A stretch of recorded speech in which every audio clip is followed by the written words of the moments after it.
bem-vindos a mais um Giro Sindical. O Giro Sindical é uma parceria entre o DIEESE e o SINDIC-CT. DIEESE é o Departamento Intersindical de Estatística e Estudos Socioeconômicos e SINDIC-CT é o Sindicato Nacional dos Servidores Públicos Federais da área de Ciência e Tecnologia no setor aeroespacial.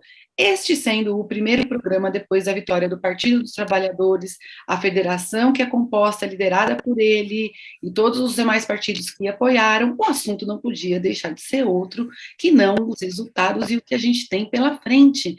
E quem vai ajudar a gente com essa difícil tarefa, mas muito gostosa, é o economista, cientista político e técnico do DIEESE, doutor em ciência política e técnico do DIEESE, Alexandre Ferraz. Alexandre, obrigada por aceitar nosso convite e bem-vindo a este Giro Sindical. Renata, é um prazer estar aqui com vocês. Muito obrigado pelo convite. Alexandre, a gente teve segundo turno para governador em 12 estados, além da eleição para presidente da República. Com os resultados, já de posse desses resultados, como você avalia quem ganhou e quem perdeu, agora que a gente já tem um mapa completo de como será o país nos próximos 4 anos?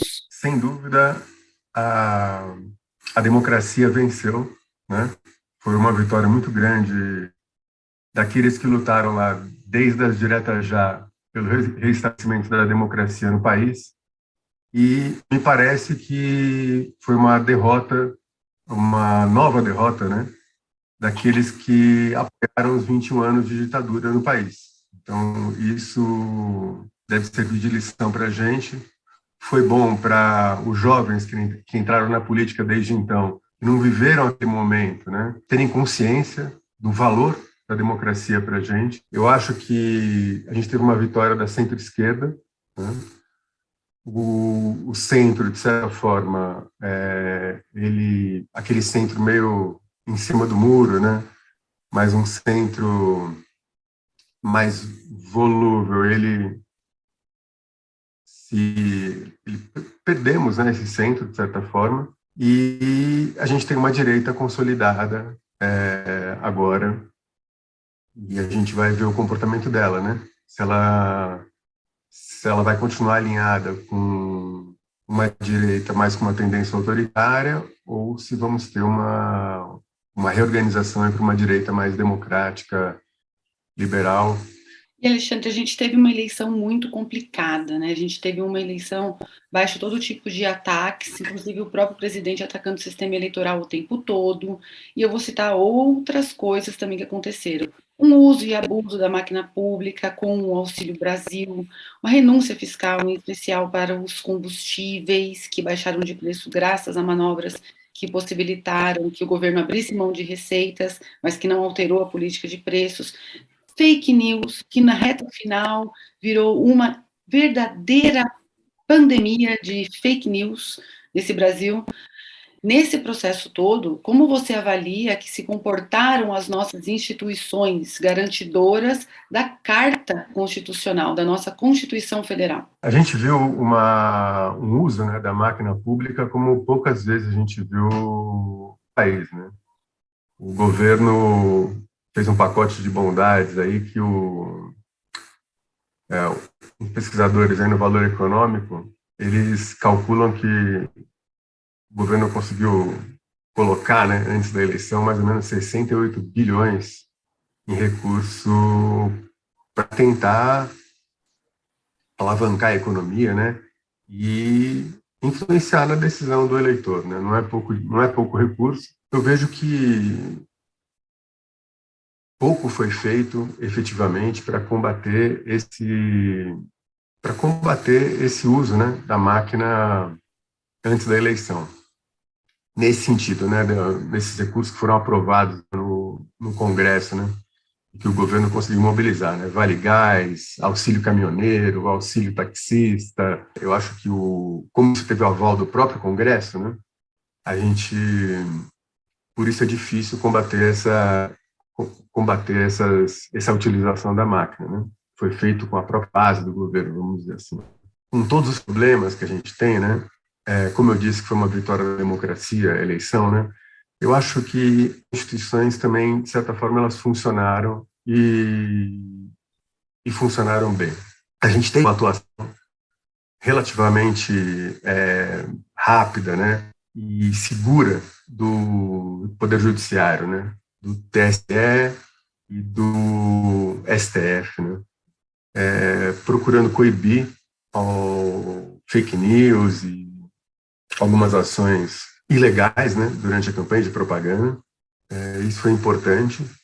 Também agora a gente está vendo uma ação mais dura, né, procurando garantir que os resultados eleitorais sejam respeitados, né? Então, me parece que tanto o STF quanto o TSE já estavam preparados, né, para uma reação, assim como a sociedade civil organizada, né? E aí eu incluo até as torcidas organizadas de futebol, uma sociedade civil organizada. Me parece que as instituições, elas estão funcionando. O Giro Sindical vai para um intervalinho e volta já.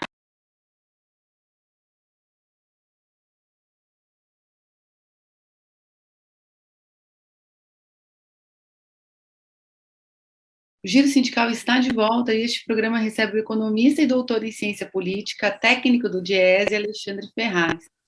Alexandre, a gente tem ouvido, e isso também fez parte da campanha do segundo turno, de que o Congresso eleito é um Congresso conservador e que um presidente conservador teria mais condições de governar o país do que um outro, do que o Lula, que acabou vencendo as eleições. E isso foi utilizado como um argumento, como parte da campanha. Como é que você avalia as condições de governabilidade da chapa Lula-Alckmin diante do Congresso, que a gente já tinha conhecimento desde o primeiro turno? Eu acho que o presidente tem todas as condições, né, o presidente eleito, né, de formar a sua coalizão de apoio no Congresso, né, formando assim o governo, né, que a gente chama de governo, que é essa aliança entre o presidente, entre o poder executivo e o poder legislativo e o Congresso, né, com seus deputados e senadores. Essas ferramentas que o presidente tem, né, como, por exemplo, e a principal delas, eu diria, né, é a formação do ministério, né, ela é muito eficaz para o presidente formar a sua coalizão. Como em qualquer país do mundo, né, implica que você vai negociar aquele projeto, né, pelo qual você foi eleito, mas você vai ter que negociar ele para formar essa coalizão, né, para além daqueles partidos com o qual você já havia negociado o projeto, né, a plataforma pré-eleitoral, vamos dizer assim, a plataforma eleitoral, né. Agora a gente vai negociar a plataforma de governo. O próprio movimento feito pela chapa, né, pela coligação que elegeu o presidente Lula, né, com o Alckmin como vice, né, que foi a grande sinalização dada para o eleitorado, né, de que a gente teria um governo, um aceno grande para o centro, né, tem toda a capacidade de formar essa coalizão pelo Senado e pela Câmara anteriormente, né? Eu acho, inclusive, que o presidente Lula e o seu vice, né, o Geraldo Alckmin, são muito mais capazes de articular uma coalizão de governo coesa, né, capaz de realmente realizar as mudanças necessárias, do que o governo anterior, que a gente viu que, na verdade, patinou durante muitos anos, né? Patinou os primeiros 3 anos, praticamente, de governo, para conseguir formar a sua coalizão, né? E quando formou, a gente teve, como diz o cientista político Cláudio Couto, né, que é um colega, ele fala assim, foi a primeira vez que o presidente entrou na coalizão de governo formada pela Câmara, né, pelo Arthur Lira, e ao invés de coordenar, né, de nuclear a coalizão de governo, né. Uma boa parte dos congressistas, né, eleitos já sinalizaram, né, que tendem a apoiar o governo.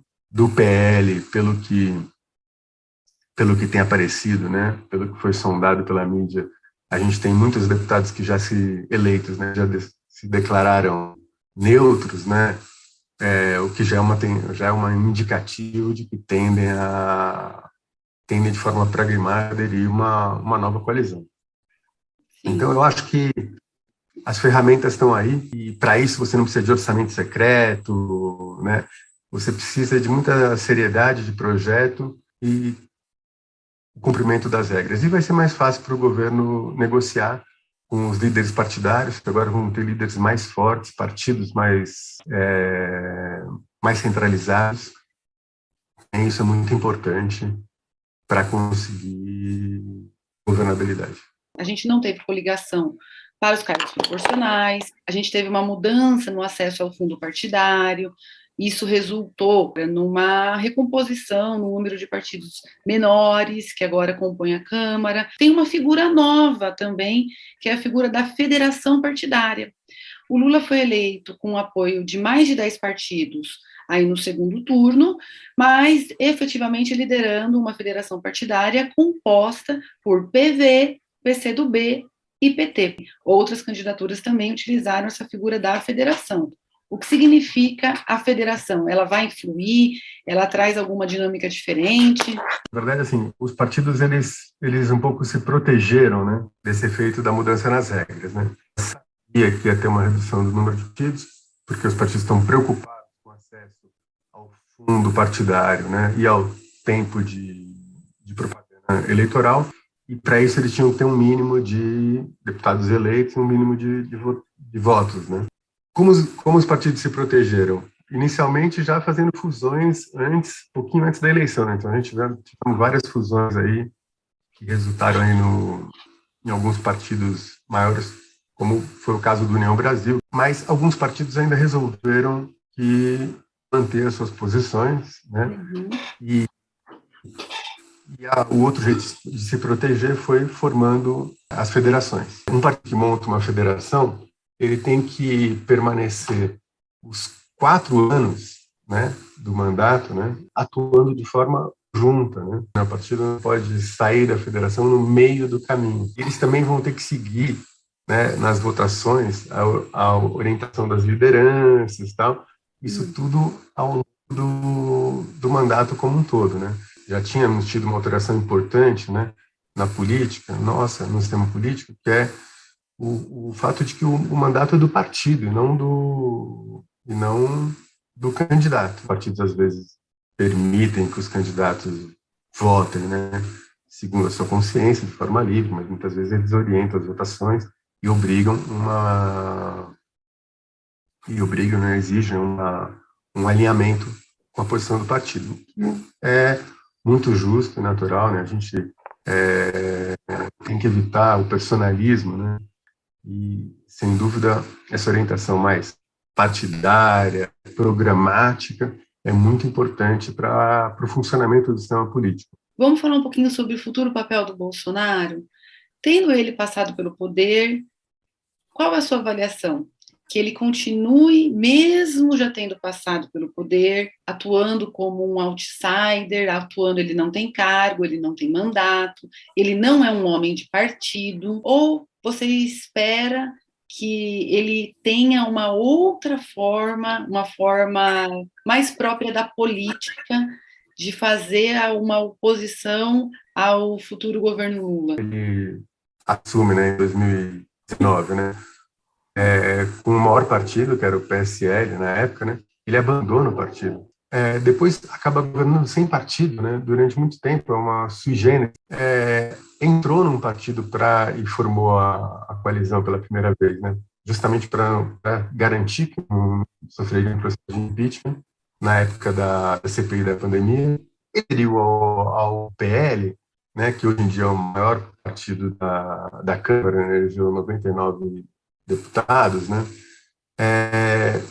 Mas ele não é um membro raiz do PL, né? Eu diria que o PL provavelmente é um partido com uma divisão clara do grupo bolsonarista e um grupo não bolsonarista. Não duvido que o presidente e a sua família, né, e os filhos ainda tenham a ambição de criar um partido próprio, né? Eu acho que o Bolsonaro, ele na minha visão, ele tende a perder muito poder, né? Foi uma conjuntura muito específica que deu poder ao Bolsonaro e permitiu o bolsonarismo. Isso vai depender muito, né, de como a direita vai se organizar, né, se ela vai ser capaz, né, de criar um bloco de centro-direita novamente, como a gente tinha no caso na época que o PSDB governou com o PFL, né? Uma dobradinha Fernando Henrique e Antônio Carlos Magalhães, mais ou menos, né? Mas não era só isso, né? A caricatura, né? Porque tinha o Marco Maciel, a gente tinha uma direita ilustrada, né? Que hoje em dia a gente também está sentindo falta, né? De certa forma, né? Eu acho que a direita tende, em prol da própria sobrevivência, né, a isolar o bolsonarismo. Né? Tem uma direita, tem todo o seu direito de ser de direita, né, de assumir posição de direita,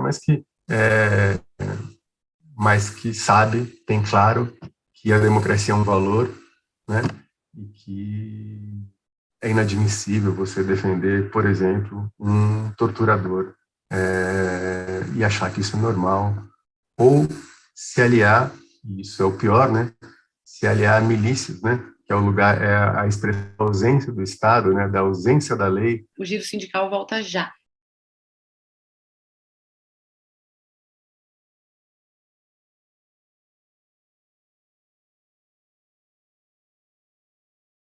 O Giro Sindical está de volta e esse programa a gente recebe o Alexandre Ferraz, ele que é economista, doutor em ciência política e técnico do DIEESE. Alexandre, nós tivemos um cavalo de pau na estrutura não na estrutura, mas vamos dizer assim, na mirada, nos horizontes da atuação do Estado a partir do governo Bolsonaro.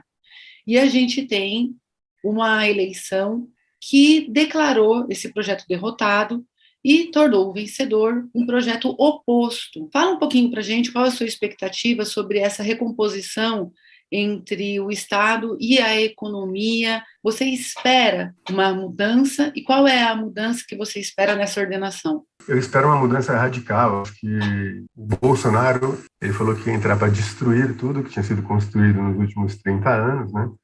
Sempre chamou o governo do PT e do PSDB, né, da mesma coisa, era tudo projeto social-democrata, né, que ele tanto odiava, e ele interrompeu não só inúmeros programas sociais, né, como interrompeu também uma forma, né, de fazer política, né, que era uma forma mais democrática, uma forma que procura ser construída junto com a sociedade, né? Vamos lembrar que a nossa Constituição ela traz essa forma dentro dela, né? Ela consolida essa forma, né?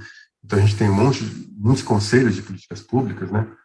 Em várias áreas. No governo liderado pelo PT, no passeio que a gente teve, isso aí foi aprofundado, né?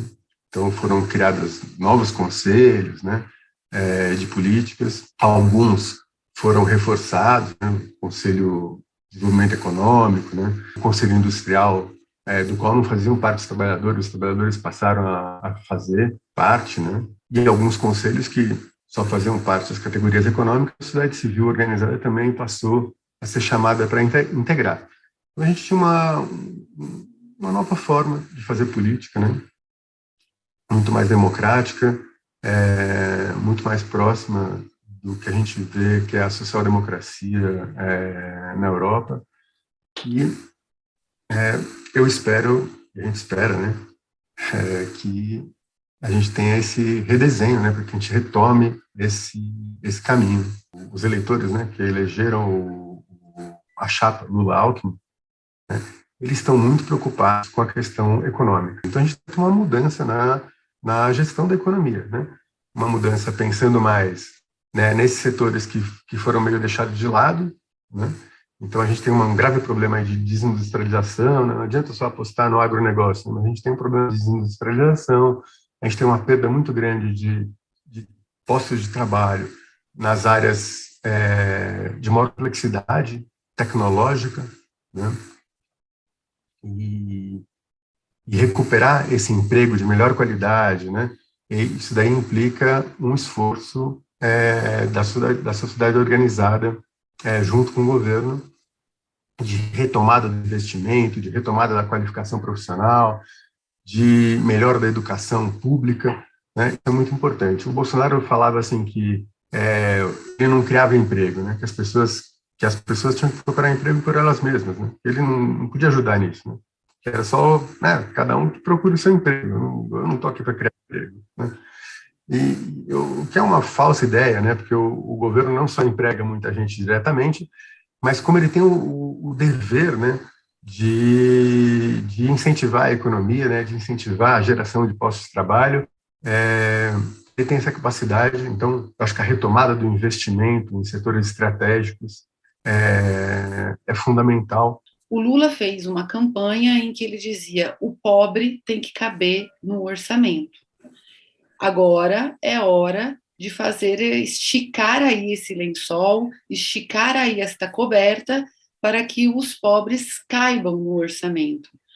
Você tem perspectiva de que daqui até o início do governo seja possível fazer modificações naquilo que já havia sido acordado para que as promessas de campanha sejam cumpridas, dentre elas o Auxílio Brasil com R$ 150, no valor de R$ 600 e mais R$ 150 para cada criança, com aumento real já do salário mínimo, com a isenção do imposto de renda para os salários, para as rendas até 5 mil, considerando aí o que você conhece dos processos legislativos, qual é a viabilidade, na sua opinião?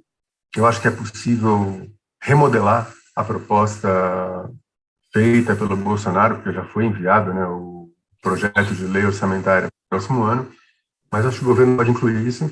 E como você bem lembrou, né, não é só uma questão de volume de recurso, né, mas é de orientação de política, né? O Auxílio Brasil, ele, por exemplo, ele acabou com o Bolsa Família. O Bolsa Família distinguia famílias que tinham com filho, sem filho, né, mãe solteira. Não, o Auxílio Brasil ele acabou com essas distinções que são importantes, são condicionalidades importantes, que isso pode ser feito. Isso tudo de uma forma emergencial. Por isso vai ser necessário um pacto, né? Nesse sentido, a coalizão ampla formada pelo Lula favorece, né, esse comprometimento da sociedade com um projeto, né, com um orçamento que faça essas inclusões. E o governo vai ter, assim, tempo para realmente, durante o próximo ano, quando ele fizer seu plano plurianual, né, porque por enquanto ele vai estar cumprindo o último ano do plano feito pelo Bolsonaro em 2019, ele vai fazer o seu plano plurianual para os próximos 4 anos e aí poder dar a direção que ele acha, né, esse governo, né, que, como eu disse, montado a partir da formação da coalizão de governo, né, que está sendo feita agora, né, está sendo discutido agora, né, para os próximos anos. O que a gente estava precisando é de estabilidade, né?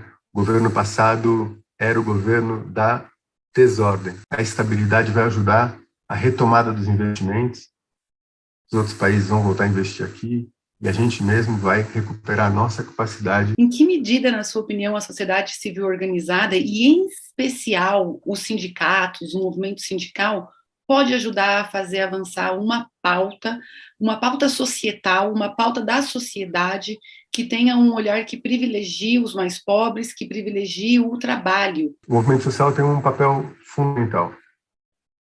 Primeiro que o movimento social foi a grande resistência, né, nesse período de 4 anos. A gente não conseguiria ter freado, né, uma boa parte do desmanche do Estado se não fosse uma presença muito forte do movimento social, inclusive não só denunciando, né, mas também mobilizando a sociedade efetivamente contra o desmanche, né?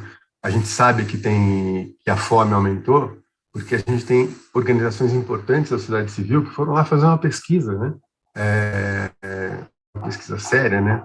Sobre a qualidade de vida das pessoas, e viram que as pessoas estavam passando fome. O Brasil tem mais de 60 milhões de pessoas com insegurança alimentar, né?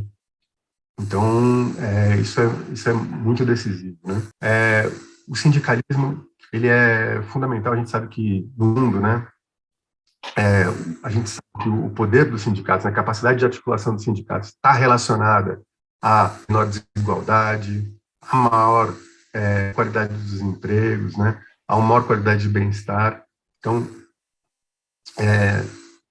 durante um tempo aí a gente viu uma tentativa, né, de demonização, né, para usar uma coisa que o governo passado sempre usava, né, demonizar a esquerda, mas demonizar muito o movimento sindical. O movimento sindical, na verdade, é uma peça fundamental para que a gente consiga construir um pacto, né, construir relações que permitam um planejamento, a volta do crescimento, do rumo do crescimento econômico do país. A gente precisa de empregos de qualidade, precisamos que os sindicatos consigam garantir, lutar para que todos os trabalhadores tenham acesso à proteção social, né? A gente não pode ter pessoas aí, como a gente vê, que são empregados de empresa, mas não são trabalham como autônomos, né? Então, na verdade, a gente tem grandes empresas aí que com milhões de empregados, como a Uber, né, que não pagam 13º, não pagam férias, não pagam INSS, e a gente não pode deixar que isso ocorra, porque isso daí, para a sociedade como um todo, é um mal. E são os sindicatos que estão na linha de frente para garantir isso daí. A sociedade como um todo perde quando você tem trabalhadores precarizados. Alexandre, obrigada por comparecer aqui ao nosso Giro Sindical, por abrilhantar aqui a nossa conversa com a sua perspectiva da análise política, sempre com o pezinho na economia. Obrigado, Renato. Foi um prazer aqui estar no Giro Sindical com vocês que estão assistindo aí. Até breve.